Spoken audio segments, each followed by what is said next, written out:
As a young gay man coming out at the start of the pandemic, I was thrown headfirst into the fight against HIV/AIDS. After moving to Washington in the early 1980s, I quickly settled down, met my partner Charlie, and soon thereafter we moved into a house with two friends who were also a gay couple.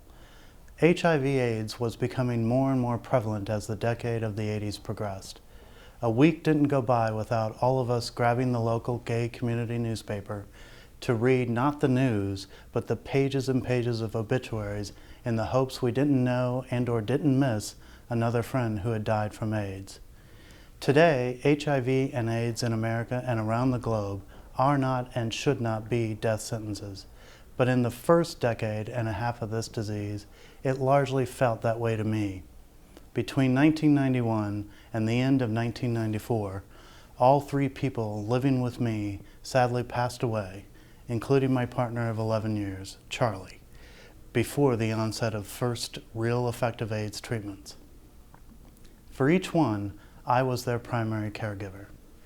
As painful, lonely, and difficult as it was to go through that time, I am blessed in many ways for having done so.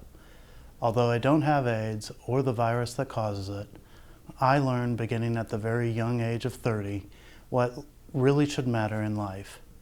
Equally important, I learned how one can live with such a disease and how one can die from such a disease with dignity, respect, and love.